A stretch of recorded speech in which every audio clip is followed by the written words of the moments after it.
What's going on, guys? It's Caleb, and in today's video we have a Porsche 911 Carrera that is in the shop for a full-on detail. This is a very exciting video, mostly because I've been trying to get my hands on this car for like the last year, and we have finally reached the point to where we can get this car fully done up, paint corrected, coated, everything. I mean, if you've actually seen this car before, if you've watched my channel, if you've looked at the little 3-minute cinematic or so I did on a Porsche 911, well, I guess me filming a person washing their car, yeah, it's this car.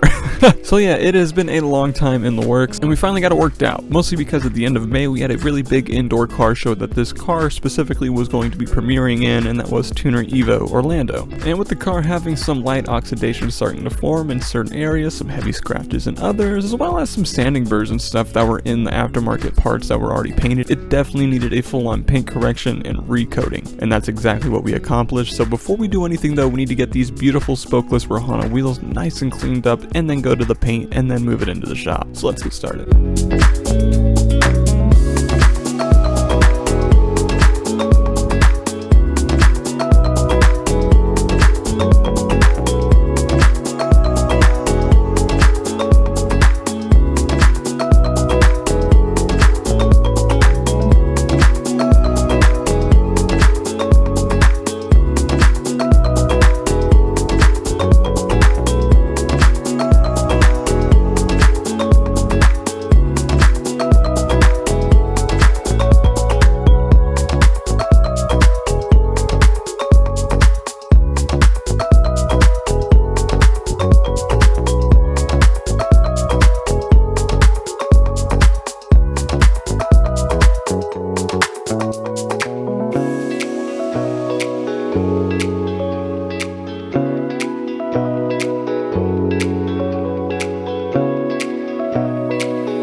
Now that we've taken the time to thoroughly clean the car, I'm going to go through and do a couple of little things just to clean up the odds and ends that need to be done before we move it inside the shop. That includes cleaning up the door sills as well as doing a chemical decontamination with some Adam's iron remover. Now if you've watched my videos before and you've seen the way I chemically decontaminate vehicles, it's a very simple process and actually a really cool trick. The way I go about it is I wear a black nitrile glove and I act as if that's kind of like a clay bar. So I spray this stuff on the surface and then I spray my hand and I rub my hand in on the paint very gently. And what this is going to do is cover every square inch of the car pretty evenly with the chemical, so that way it can eat away at the industrial fallout that's gotten into the clear coat from driving it every day. Yeah, by the way, he dailies this. How freaking cool is that? Anyways, it's a really awesome trick I learned from Matt Mormon at Obsessed Garage. Look at his YouTube videos because he has some really good tips and tricks.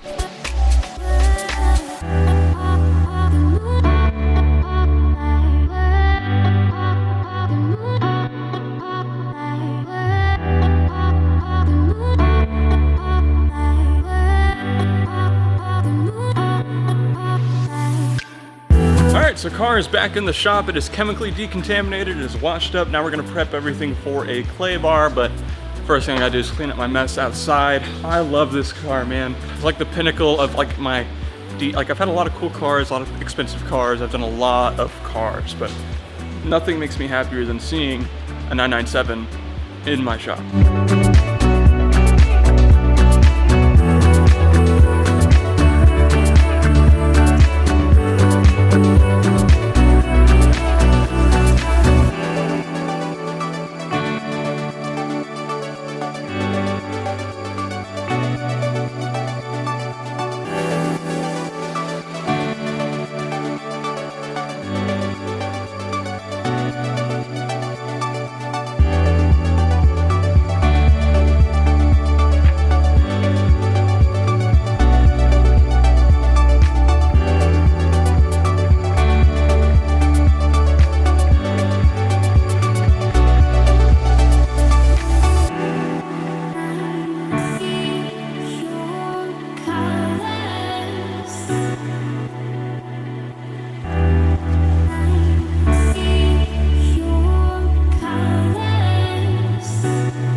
I have yet to actually do a paint inspection to see how bad this car is. Even though I do detail this quite often, I do know kind of the condition it's already in.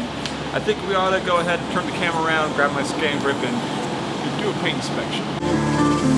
Now, as I just said, I do know this car quite well. I kind of know what condition it's already in. I've actually prepped it for a show before, and I've washed it quite a few times, so I know what I'm walking into with this one. But as you're going to see, it's quite rough in some areas, and I can't wait to get this thing nice and cleaned up because it is going to be such a beauty to polish up. It's so fun. Porsche paint is super fun to work with. It could be finicky at times, especially with older Porsches, but 996, 997 era, beautiful cars to work on.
as you saw there, obviously this paint has seen better days, especially on the roof and the hood. You could see oxidation starting to form, and it was also quite cut up, and that was expected. I mean, this thing has a GT3 aero kit on it that is paint matched and everything. So the hood and the roof are usual stuff with a body kit that aren't going to be exchanged and or resprayed. You know, things like these over here, the front bumper, side skirts, the rear quarters, the rear bumper, all that gets changed out, especially where the wing is concerned. The trunk hood gets changed out too. So that's all been repainted in the past. That means that the roof and the hood obviously are going to be more aged, more cut up. It is a 2005, not completely shocked, but it is fixable. So that's what we're going to start with today. We're going to start compounding, as I told you guys before. Let's get started. I'm actually so excited.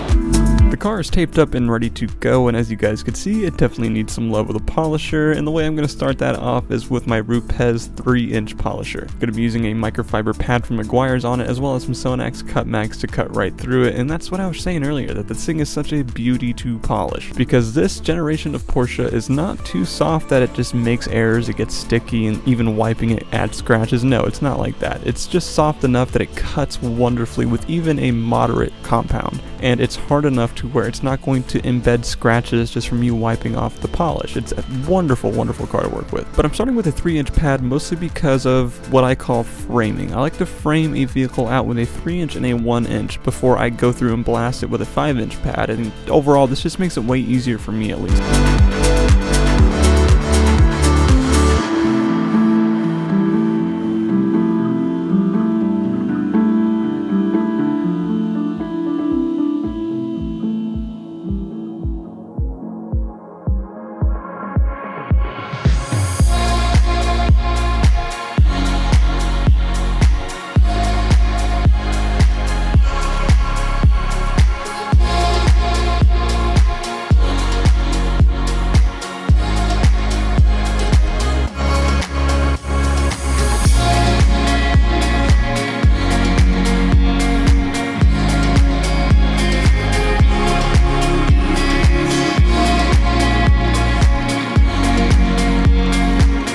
Alright, so as I have been polishing, I've been developing a game plan as to how I'm going to attack the rest of this paint.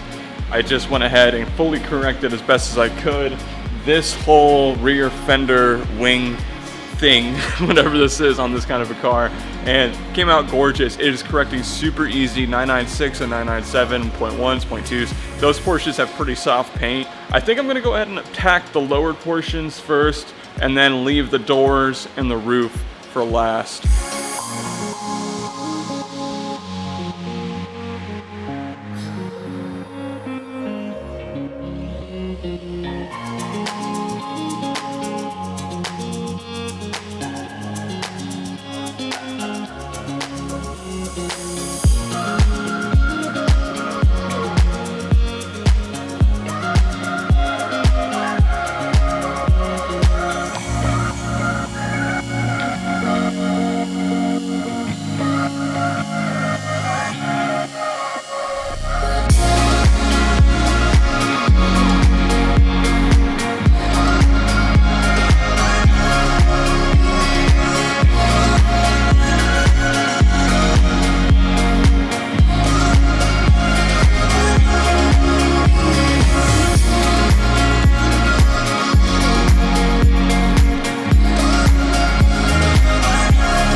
as I was working my way around the back end of the car, I noticed a blend spot, and not just any kind of blend spot, but a pretty violent blend spot. Now, I've seen this mark before in my past experience with doing this vehicle, and after talking to the owner, he's obviously known about it, but he has no idea what could have caused it. Definitely something to do with the previous owner. It could have been something as simple as a little bit of rear quarter damage that got repaired and then resprayed, and they tried to go ahead and blend in. It just didn't work out too well. Who knows? I definitely don't know, and I definitely can't get rid of it because of how sharp of a blend mark it is. And you know, after looking at it again and recording that part you just now heard, it could have even been some sort of pressure fracture in a sense, like whenever you press on something and there's a little bit of a bend further up down the little area that got pressed in. I don't know, it's pretty interesting, but the owner is aware of it. That's the most important part.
I'm gonna try to get some sort of half and half. I'm gonna tape it off and try to make this side immaculate so I can compare it to the other side, because like you guys saw in the beginning of the video, the hood and the roof actually have some pretty, well, early stages of oxidation and some good scratches too. You gotta think about it, especially with Porsches, this is your trunk, so your hand's always here and you're always gonna be touching it and scratching it up, same as you would like the door handle, same as the trunk engine bay.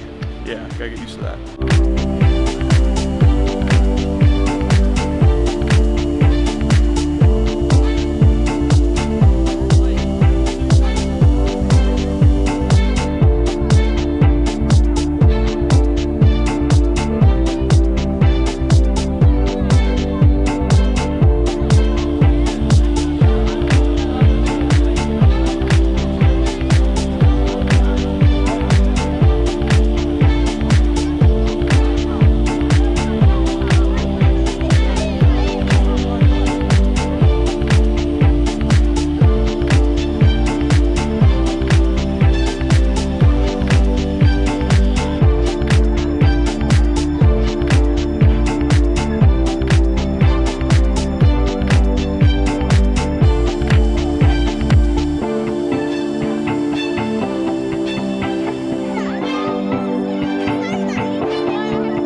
Afternoon. It is currently Thursday. I got about one more day left with this thing in terms of workload, so pretty much completely corrected as much as I possibly can for a minor to major paint correction. And now we're going to do a polish. So today is polishing day. We're going to be using Sun X Perfect Finish as per the usual with a yellow Rupes pad.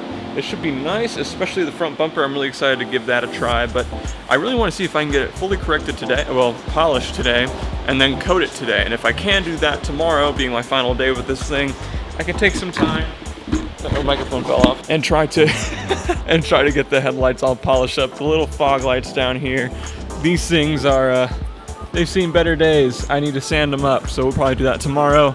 The tips, the exhaust tips, they've already been polished and coated. I did that whenever he got the new exhaust. That was about a month or two ago. So yeah, let's get today started and fix this microphone.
I've mostly just been sitting back and trying to let you guys enjoy the visuals instead of bleeping in here and just talking as much as possible and explaining certain things, that sort of thing. I guess I'll pop in here though just because I gotta say, man, Sonac's Perfect Finish is putting in some freaking work, man. This thing looks so good on camera. Like, even in the process of doing it in person, obviously it looked sick, but like now going through the footage and just watching it go through the process, like, it just looks fantastic, man. Wow.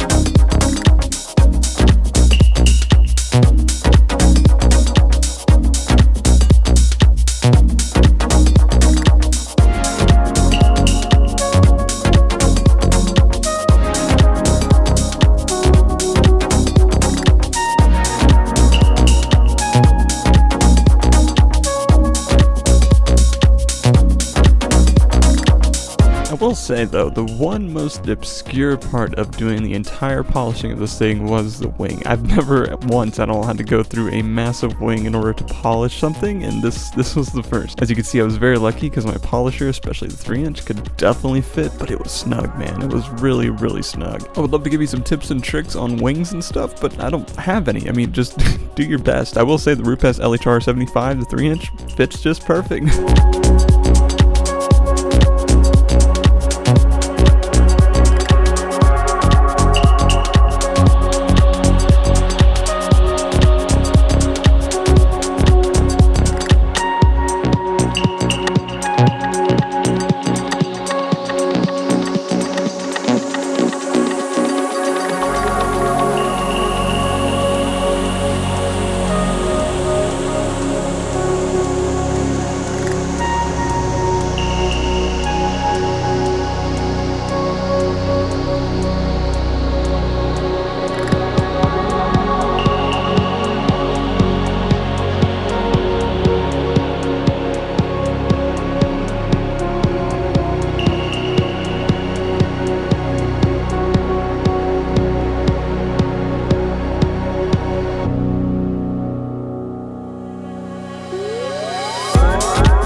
Oh man, time to change camera batteries and do the front bumper and then prep for coating. I'm gonna try to do it all today because tomorrow is my birthday.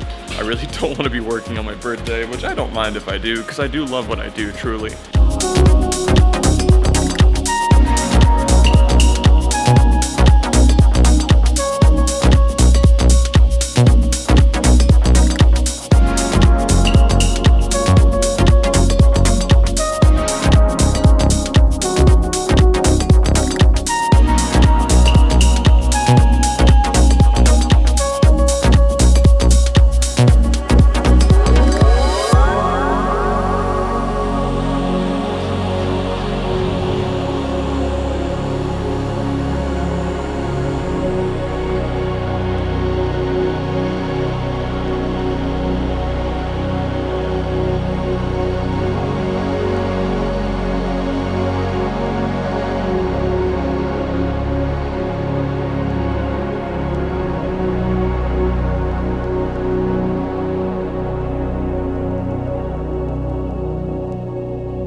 after we got some small things done like polishing the door handles by hand and wiping it down with IPA, it is officially time to get this thing coated, which is very exciting because it means all of our hard work has paid off in some way, shape, or form, and we're going to be using my favorite coating of all time, Crystal Serum Light in XOV4 by G-Technic. Now, I know being a company, I can go and get these different professional grade coatings and go take these courses and all that stuff, but honestly, I really don't care. Crystal Serum Light is widely available for the public, and it works flawlessly. It is a wonderful coating system. It lasts upwards of 5 years. It gives beautiful hydrophobic properties, gloss, UV protection, all that stuff. You name it, it is a wonderful product. I went ahead and grabbed a massive applicator pad, mind you. I did not know this thing was going to be so big whenever I bought them, but I bought a bunch of them because they were cheap as crap and it definitely got the job done quicker. I just don't recommend such a massive applicator pad. And most importantly, before I leave you guys with the coating footage, if you are coating a car, please, God, throw away the towels when you are done. You do not want this getting into your dirty towel pile and then getting washed and then going into your clean towel pile and then wiping down a car with this because it's going to crystallize inside the microfibers, and you definitely don't want that touching paint.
Now that we've applied the Crystal Serum Light, it's time to put on the XOV4, so we're going to grab a new microfiber applicator as well as 2 new towels and get this thing laid on the paint. What XOV4 is essentially just an exoskeleton to the coating in and of itself.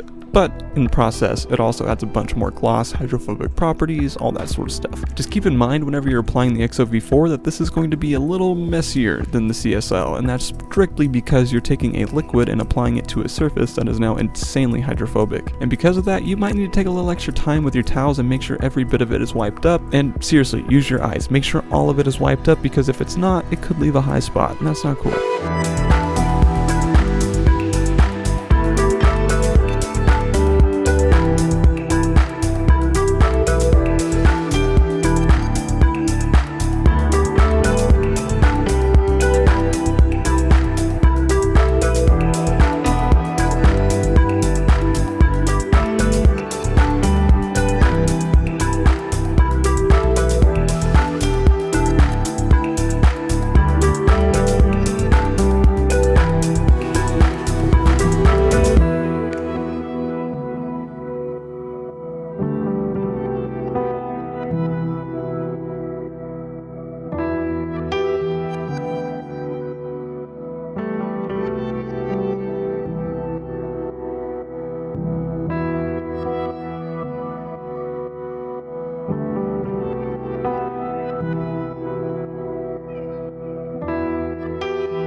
On to the last and final day with the 997 Porsche 911. We're gonna do a couple things with this just to finalize everything. To start, using the lovely Stoner Car Care tar and sap remover on the tires to prep them for a nice, good looking dressing. And then we're gonna go ahead and clean the glass. You guys already know what kind of product I'm gonna use. If you're interested in any of the Stoner Car Care products, is in the description down below, as well as some other stuff that I use. So as you heard there, we're gonna tighten up some loose ends with this thing and get it nice and finished up. And one way I'm gonna do that is starting with the tires. Use some tar and sap remover from Stoner's. Whether you wanna spray it directly onto the tires or into a microfiber towel and scrub it down yourself, either way, I love using this stuff to prep tires for dressing because it brings it back to a very clean, matte OEM look.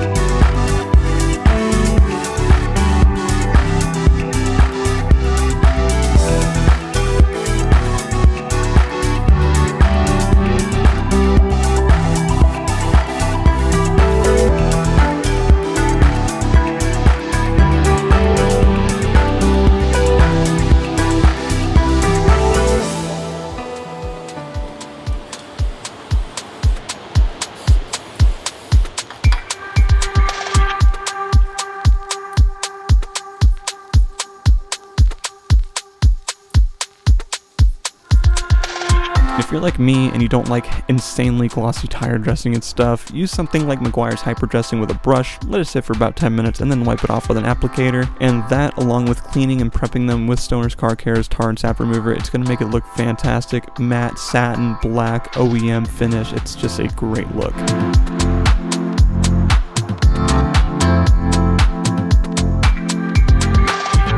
Before we get to one of my favorite parts, which is wiping it down with Bead Maker and finishing up everything, we gotta get these carbon bits on the door sills nice and polished up and coated with CSL plus XOV4. There's not much to it, but I will say do not forget to coat your door sills or customers' door sills if you are coating a car. I mean, just don't do it. A lot of people want to cut corners and not do this just because they're lazy.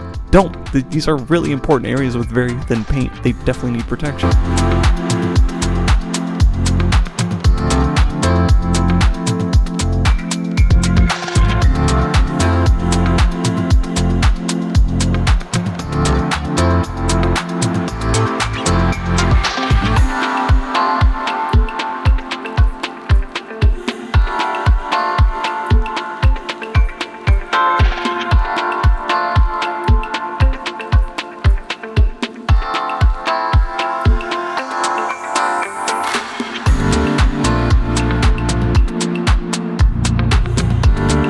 To finish everything off, we're going to go ahead and use Stoner's glass stripper as well as their glass ceramic coating to make sure every inch of this vehicle is clean and coated, glossy, nice, you know the deal. The glass stripper is actually really cool. It comes with a little applicator thingy and you just kind of hand polish it onto the glass and then wipe it away, and then you take some IPA, wipe down the glass, and then coat it just like you would paint. It's actually really cool, but it's for glass. Makes everything nice and clear, gets rid of those little pesky water spots, all that stuff. Really good product. And that brings us to the end of this video, guys. So if you really did enjoy it, please show me by leaving a like. I love this video. I was so excited for this. It has been a long time in the making. I'm so happy I could bring it to you guys. And if you like car content of any sort, go ahead and press subscribe. And if you ring that bell, you'll know every single time I upload a video. Other than that, at the time of recording this, it's about 5 a.m. So I gotta get up, I gotta get going, I gotta get my day started, I got a Tesla and a truck and blah blah blah blah blah. So I will leave you guys with the ending cinematic, and I hope you guys have a great rest of your week. See ya!